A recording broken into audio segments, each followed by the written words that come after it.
What up, Fight World? It's your boy Ego, and I'm back with some more boxing. So, a lot of chatter in the YouTube boxing community. I figured I'd take some time to address it. I really hate doing this because I know at the end of the day, it is YouTube. There's a lot of great fans, and there's also stupid people who just try to jar up arguments and talk shit because they're behind a computer. But I have a little extra time today, so I figured I would make this video. The topic is, does Floyd Mayweather Jr. have any punching power? Now, the fight with Canelo is coming up, and I'm really looking forward to that. I know some of you guys are as well.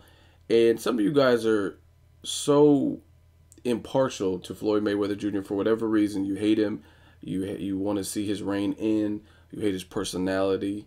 You use these different outlooks towards Floyd Mayweather, and you basically become disrespectful. You just discredit any way you can.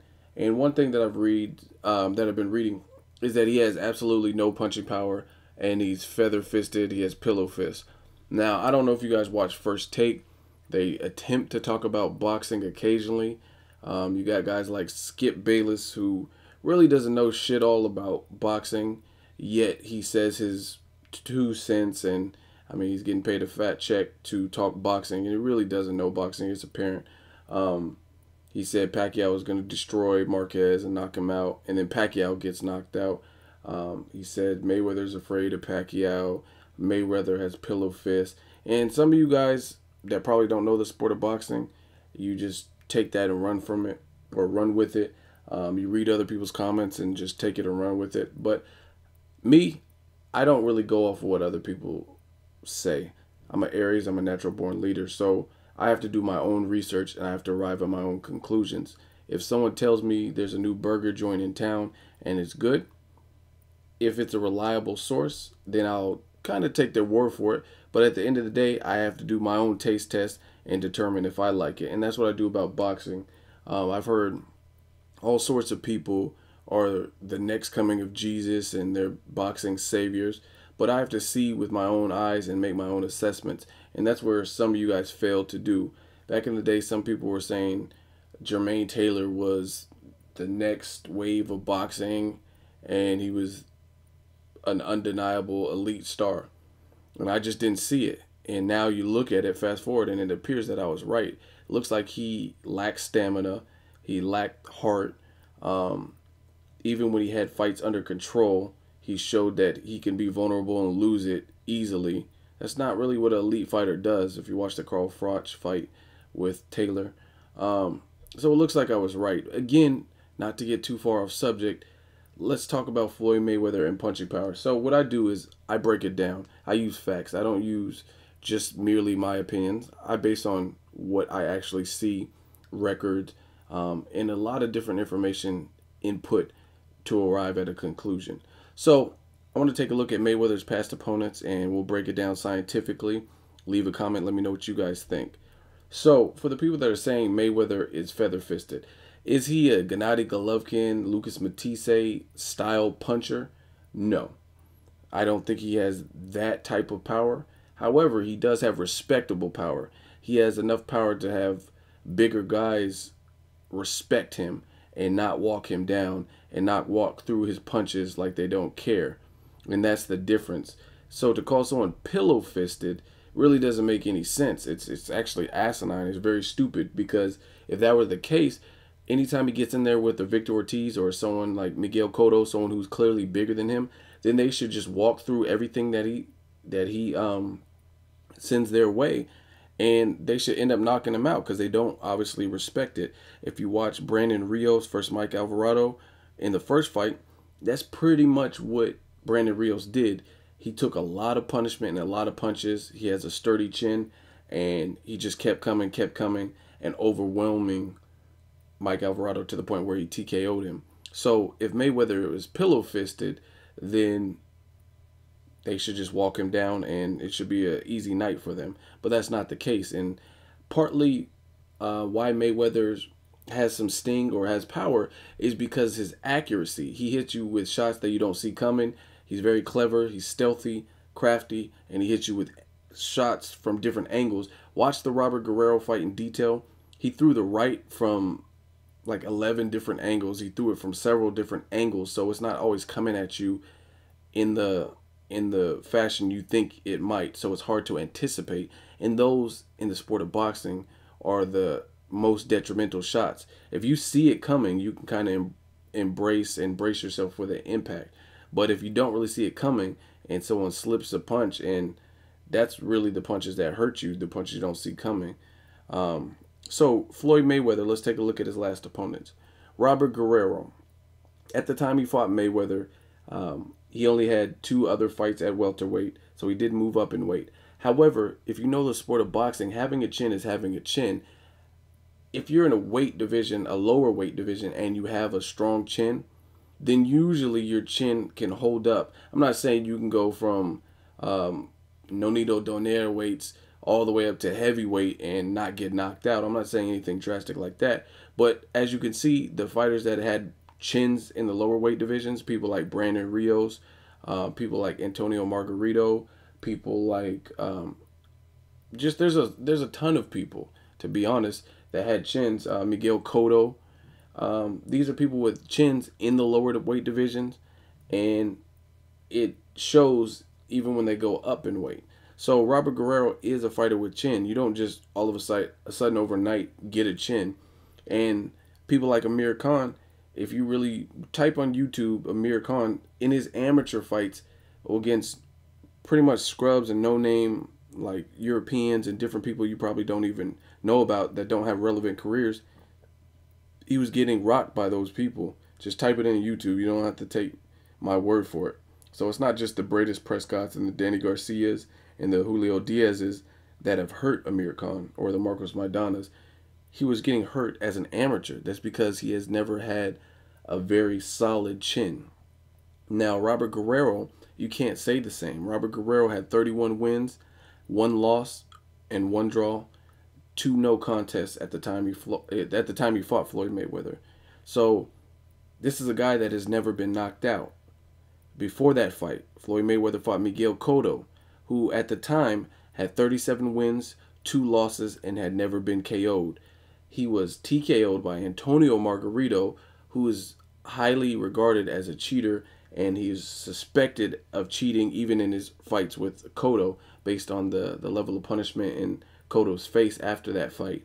And in the rematch, Cotto's face looked nothing like it looked in the first. So it's very possible that he was cheating. In the Pacquiao fight, Pacquiao did TKO him, but at the same time, it was a catch-weighted Cotto. And he didn't get knocked out cold. So Cotto, another fighter with a chin, who's never been knocked out. Victor Ortiz got knocked out by Floyd Mayweather. I'm not going to spend too much time on that. It was a crazy way that fight ended. However, Victor Ortiz, at the time he fought Mayweather, 29 wins, 2 losses, 2 draws, and one of the losses was based on a disqualification, and the other loss was to Marcos Maidana, who scored a TKO, and that was because Victor Ortiz quit. Marcos Maidana didn't actually stop him. He was just beating up Victor Ortiz, and Ortiz said, I don't want to go on. I don't deserve to get beat up like this. So again, another fighter who has never been knocked out. Knocked out and TKO, 2 different things. And even the Maidana TKO, again, he was just getting beat up. He didn't actually get stopped to the point where the ref had to stop it. He stopped the fight himself. Shane Mosley, at the time he fought Mayweather, 46 wins, 5 losses. Keep in mind, 4 of those losses were from the same 2 guys. That would be Winky Wright. He fought him 2 times and lost to him 2 times. And Vernon Forrest, rest in peace. He fought Vernon Forrest 2 times and lost to Vernon Forrest 2 times. So out of 46 wins, 5 losses, 4 of them came from the same 2 guys. Before that, he had a loss to Miguel Cotto, which was a decision. So Shane Mosley is one of the greatest resumes in the sport of boxing that's actively fighting. Win, lose, or draw, this guy has fought old era fighters, people like Floyd Mayweather or Oscar De La Hoya. He's fought Winky Wrights, people who are no longer fighting. He's also fought people like Canelo. Canelo didn't knock him out, and Canelo's young, strong, and was undefeated and still is undefeated. So Mosley obviously has a chin himself. He's been in there with Pacquiao, never got knocked out. This goes to show you that this guy has a chin. He was in there with Antonio Margarito and he destroyed Antonio Margarito.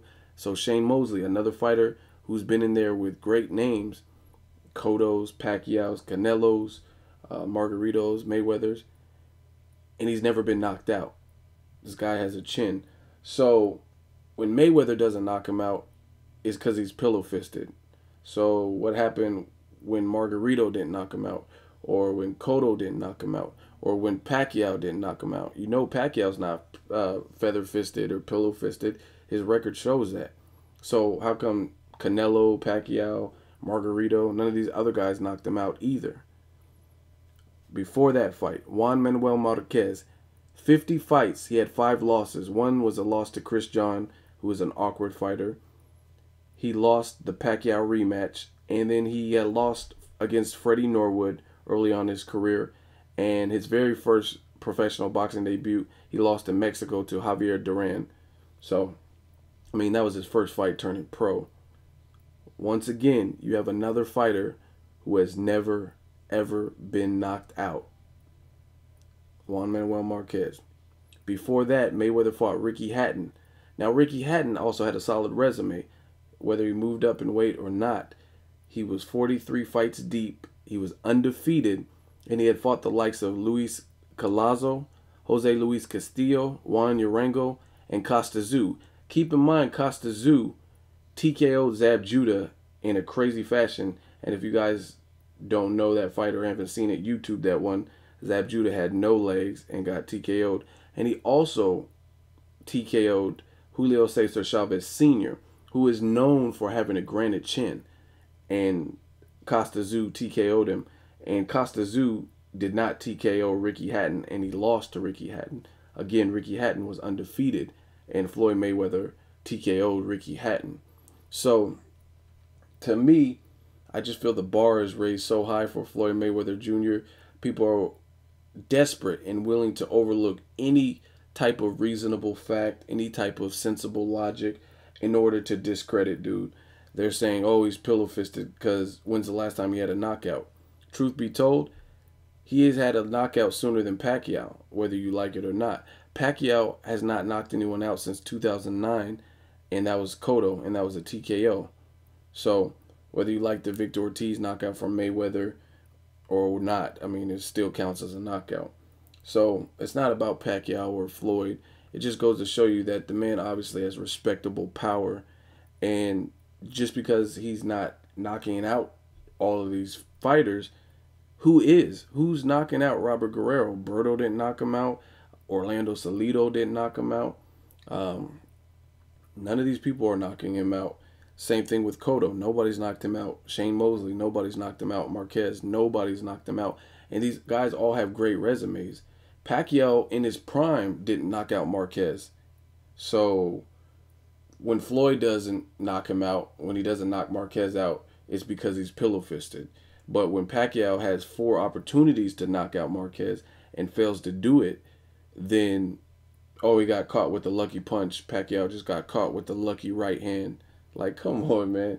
Like I said, you guys are crazy. Some of you guys sound like dumbasses. You don't really know the sport of boxing. And truth be told, this is my opinion. This is my personal opinion. I think if Mayweather had more of a aggressive, reckless style, he probably could have knocked, skill-wise, probably could have knocked out some of these people. However, Mayweather is a smart fighter. He's a strategic fighter. And he doesn't see a reason to, when he's clearly winning the fight, to overextend himself and potentially get himself knocked out because his fighter is desperate and they know they're down on the scorecards. So if you want to hate him for that, that's your own personal prerogative. You can definitely do that. But if you watch fights like Mayweather versus Cotto, I think he carried Cotto. Cotto looked like he was fading in the later rounds. Cotto looked very tired, like he was breathing hard. In the 12th round, he looked like he was ready to go. And to me, Mayweather is a fighter who stays conditioned year-round, and he can easily do 12 rounds from what I've seen.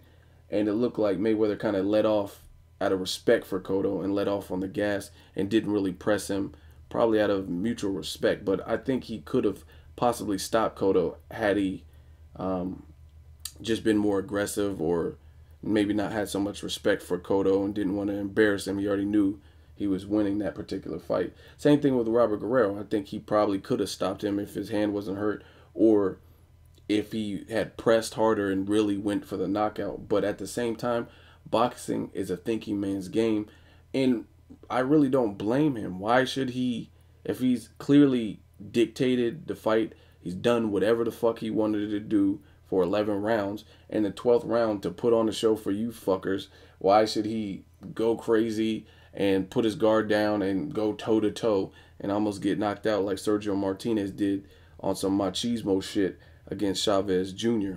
It just really makes no sense. That's like watching football and the Denver Broncos clearly are beating their opponents and they're up by 3 touchdowns and they're going to go for it on 4th and 11 just cuz, and it's the 3rd quarter. Like, if the team is ahead, why would they go for it every play? That's why you see in football or any other sport that requires thinking and strategy, they make calculated moves. Most of the time in football, when there's a team and they have a clear lead and they're trying to hold that lead, they go with a lot of running plays and they burn the clock up. They force their opponents to use their timeouts because they know they're going to need those timeouts as the fight, or excuse me, as the game progresses, and those are critical timeouts. So they burn up the clock, they waste the clock, a lot of run plays. If it's 4th and long, they usually punt it because they don't want to give their opponents good field position. Same thing with boxing. If you've clearly done whatever you want for 11 rounds, if you are clearly winning and there's no way you could lose the fight other than your own stupidity, then why jump out the window and potentially get knocked out because I want to please the fans? Like, it really doesn't make sense. Pacquiao tried to please the fans, and now his career is in question. People are saying he's done. He's not going to be able to recover. Now you have people like Brandon Rios, who's seen you get knocked out in your last fight. He's really going to be pressing you. And that's all because you were, quote unquote, trying to entertain the crowd and put on a show. Now you got knocked out. Now you had to be away from the sport for several months. You had to get CAT scans. You had to get embarrassed. They're making all kinds of caption pictures and comics because you were trying to entertain the crowd or put on a show or fight toe to toe. What's the honor in that? It really doesn't make sense. So once again, some of you guys sound like fucking idiots. You should probably stop watching boxing. If you can't appreciate the different styles, the different approaches, you should probably stop watching sports altogether, because once again, in the sport of boxing, in any major sport that requires thinking, there's usually a game plan involved and a strategy involved. I think football is an excellent parallel, and you could see that. You could see the coach make executive decisions to burn the clock up, take a knee when they're up and they want their opponents to burn their timeouts, or they want to dictate the pace of the rest of the game. They do those things. They don't, oh, I'm down and I'm going to go on 1st down, I'm going to throw a deep-ass pass that might get intercepted to try to get a touchdown. When people start doing that in sports, it's usually out of desperation. They're going for these deep passes, like throwing a 40-yard pass or whatever the situation is, because their backs are against the wall. They have no other opportunity. So in the sport of boxing, the fight game, the hurt game, that's a dangerous predicament when you get guys like Cotto, when you get guys like Robert Guerrero, who know they're losing the fight. It's the 12th round, and if you don't stay on your P's and Q's and you let off the gas and let off your defense or whatever you were doing to make it work, you're putting yourself in a vulnerable position, because now they know they're desperate. Chavez Jr. knew there was no way on earth he was going to beat Sergio Martinez unless he rallied and stopped Sergio Martinez or got multiple knockdowns or something crazy in that 12th round, because he was outboxed for 11 and a half rounds. So he only had one option. He was desperate. That's all I got to say, man. I could have been a lawyer. I rest my case. As always, fuck you. Hate, comment, or subscribe. Till next videos. Ego signing off.